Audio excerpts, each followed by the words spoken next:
How authoritarian regimes attack democracies from the inside. Hello there, I am Elina. Welcome to my channel Enough of Propaganda. I am a former economist and former associate professor of several universities. And here I analyze war, power and propaganda using facts, verified sources and careful research. My writing and analysis on Quora have reached an international audience, receiving over 5.6 million views. In this video, I explain how modern autocracies, like China, Russia and Iran, work together to spread propaganda, manipulate public opinion, and weaken democratic societies from the inside. Drawing on ideas from Anne Applebaum's Autocracy Incorporation book, my own experience, real-world examples and recent data, I show how social media has become the geopolitical weapon. Authoritarian regimes no longer need tanks to attack democracies. They now enter our homes through screens. One of the most dangerous threats to modern democracies is how effectively authoritarian regimes have learned to influence our societies from the inside. The methods used to attack democracies have fundamentally changed. Number one, China, Russia, Iran, and other autocracies are no longer working alone. As an American historian, Anne Applebaum correctly pointed out in her book Autocracy Inc., despite their differences, autocracies now are working together to spread their propaganda and influence. All of this serves one main goal: to destroy and discredit the very idea of democracy. It is junk, it does not work, why anybody want degenerate, weak and immoral democracy anyway? Instead of fighting democratic movements at home, they are trying to prevent them from emerging in the first place, by spreading false narratives everywhere, at home and abroad, instigating people in other countries to fight among themselves, interfering in elections and making people reject democratic systems before they can take root. Russian doctors have a similar motto: it is easier to prevent a disease than to treat it. If you find this video useful, please like, subscribe and share. Let's make truth accessible to everyone. Number two. Social media is helping autocracies gain entrance into every home in any country.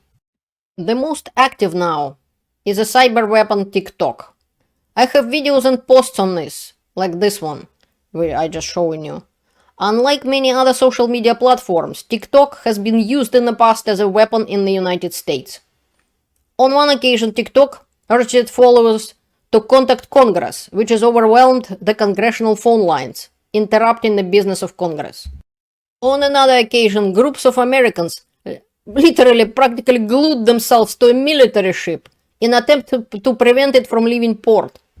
On another occasion, groups of Americans literally practically glued themselves to a military ship in an attempt to prevent it from leaving port. This is Port of Oakland.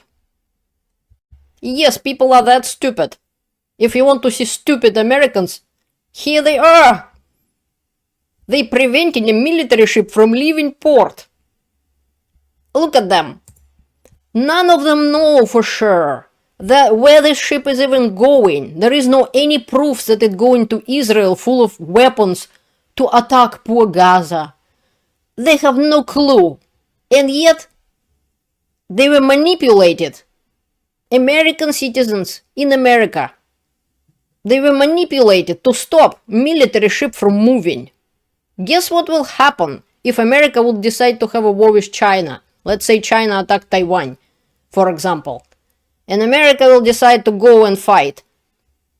Imagine with influence like that, what will happen? Unbelievable. And this is nowadays. Yeah, this woman is talking about, oh, she's definitely know where the ship is going and what it's gonna do. Because, yeah, American military called her personally and informed her. The ship wasn't even going where they think it was going.